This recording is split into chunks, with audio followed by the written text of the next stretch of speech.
De què fa gust la lluna? De Michael Grechniek. Feia molt de temps que els animals volien saber quin gust tenia la lluna. Era dolça o salada? Només en volien tastar un trosset petit.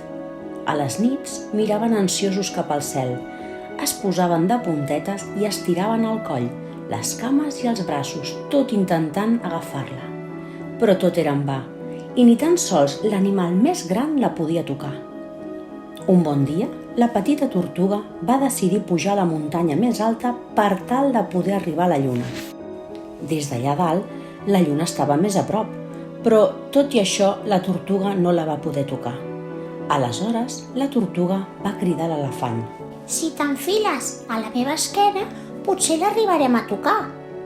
La lluna va pensar que es tractava d'un joc i a mesura que l'elefant se li acostava, ella se n'allunyava a poc.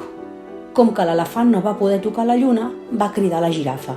Si t'enfiles a la meva esquena, potser l'arribarem a tocar. Però, en veure la girafa, la lluna es va enlairar encara una mica més i la girafa no parava d'estirar el coll, però no va servir de res. I la girafa va cridar a la zebra. Si t'enfiles a la meva esquena, potser ens hi acostarem més. La lluna li va agafar gust al joc i tornà a enlairar-se una micona més. La zebra s'hi va esforçar molt i molt, però tampoc no va poder tocar la lluna. I la zebra va cridar al lleó. Si t'enfiles a la meva esquena, potser hi arribarem. Però quan la lluna va veure el lleó, encara es va enlairar una mica més. Tampoc aquest cop no van aconseguir tocar la lluna. I el lleó va cridar a la guineu.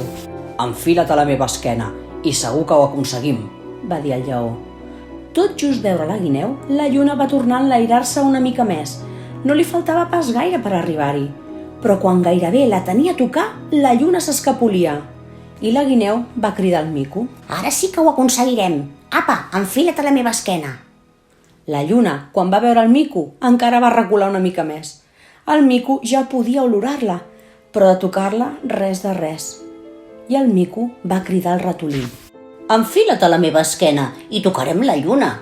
La lluna es va mirar al ratolí i va pensar: de ben segur que un animal tan petitó no em podrà agafar mai.